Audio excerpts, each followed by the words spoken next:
Next film happy days. അതിന്റെ work തീർന്നിരിക്കുകയാണ്. ഇത് റിലീസ് ചെയ്ത് കഴിഞ്ഞാൽ next month, may be next month ജൂലൈക്ക് മുമ്പ് ചെയ്യാനായിരുന്നു. ഇത് ഏപ്രിൽ റിലീസ് ചെയ്തിരുന്നെങ്കിൽ ജൂൺ ലാസ്റ്റോട് കൂടി ഹാപ്പി ഡേയ്സ് ചെയ്യുമായിരുന്നു. പക്ഷെ എല്ലാം കഴിഞ്ഞിരിക്കുക വന്നത്. ചെയ്യാത്ത എന്തുകൊണ്ടെന്ന് വെച്ചാൽ happy days guarantee impact short ഷോട്ടാണ്. ഈ കാതറിക്കയുടെ സംഭവം നേരത്തെ പറഞ്ഞു പൃഥ്വിരാജിനെ ഇൻട്രൊഡ്യൂസ് ചെയ്തത് ഞാനാണ്. അങ്ങനെ പറഞ്ഞില്ല.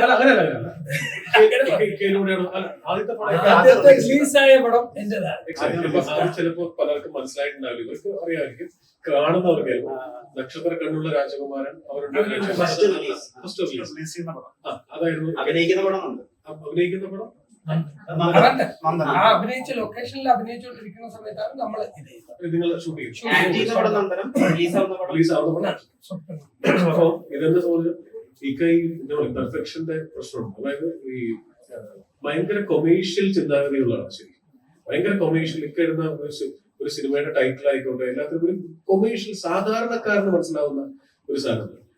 ഉദാഹരണത്തിന് ട്രിവാൻഡ്രത്ത് ഒരു ടെക്സ്റ്റൈൽ നടത്തുന്നുണ്ടായിരുന്നു, അതിന്റെ ഒരു ആഷ് ഭൂഷൺ, മനസ്സിലായോ?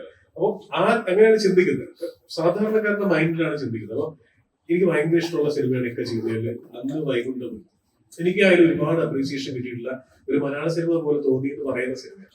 അപ്പൊ മോഹൻലാൽ സാറിന്റെ സ്റ്റുഡിയോയിലാണ് ഡബിങ് നടക്കുന്നത്. അപ്പൊ ഞാൻ ഒരു ദിവസം ഡബിങ് കഴിഞ്ഞ് എന്റെ കഴിയാറായി 2 മണിക്കൂറോട് കഴിയുമ്പോൾ എനിക്ക് ഇങ്ങനെ അങ്ങോട്ടും ഇങ്ങോട്ടും ഒരു വെള്ളം ചുമ്പിട്ടും ഇല്ലാത്തതുണ്ട്, ഭയങ്കര ടെൻഷൻ. അപ്പൊ എന്താന്ന് വെച്ച് പറഞ്ഞു, ഒരു ക്ലൈമാക്സിന്റെ സമയത്ത് ഒരു പ്രത്യേക സമയത്ത് ഫൈറ്റിനൊപ്പം ഒരു പാട്ട് വരും. പാട്ടിലാണ് ട്രീറ്റ് ചെയ്തത്. അപ്പൊ ഇതെനിക്ക് കാണിച്ചു തരും, അതിന്റെ ടെൻഷനിലാണ്. ഇത് കേട്ടു. അപ്പൊ എന്നോട് എങ്ങനെയുണ്ടോ എന്ന് ചോദിച്ചു. ഞാൻ പറഞ്ഞു ഭയങ്കര ബോറായിട്ടുണ്ട്.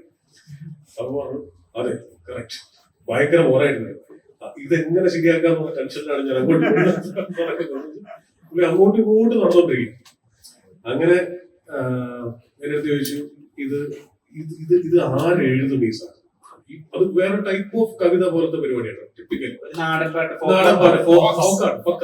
അതിന് എത്ര സെറ്റ് ചെയ്തും സെറ്റ് ആവുന്നില്ല. അപ്പൊ ആ സിജു അല്ലട്ട് എഴുതിയിരുന്നു, വേറെ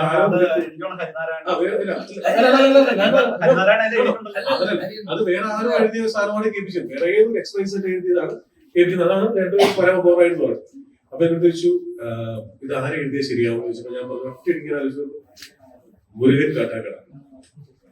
ഒറ്റയടിക്ക് മനസ്സിൽ വന്ന വാക്കുകളാണ്. ഞാൻ ഡബിങ്ങിന് വീണ്ടും അകത്ത് കയറി തിരിച്ചിറങ്ങുമ്പോഴത്തേക്കും പറഞ്ഞു മുരുകൻ കാട്ടാക്കട ഇപ്പൊ വരും, 20 മിനിറ്റിൽ വരും നോർമലി.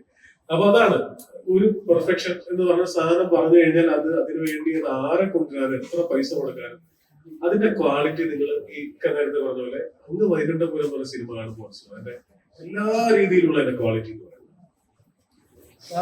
ആ 2 വരി എഴുതിയത് ഞാനാണ്. അത് പറഞ്ഞു തുടങ്ങിയപ്പോൾ എനിക്കറിയാലോ, അത് ഞാൻ എന്തെങ്കിലും തള്ളി എക്സസൈസുകളാക്കി എഴുതിയത് ഞാനാ. അതുകൊണ്ടാണ് കൊള്ളത്തില്ല എന്ന് പറഞ്ഞത്. ഓക്കെ, എന്നോട് ചോദിച്ചു എങ്ങനെയുണ്ടെന്ന് ചോദിച്ചു. ഞാൻ പരമ ബോറായിട്ടുണ്ടെന്ന് പറഞ്ഞു. അപ്പോഴാണ് ഞാനായിട്ട് എഴുതിയത്. അപ്പൊ തന്നെ സ്റ്റുഡിയോ അകത്തോട്ട് വരും.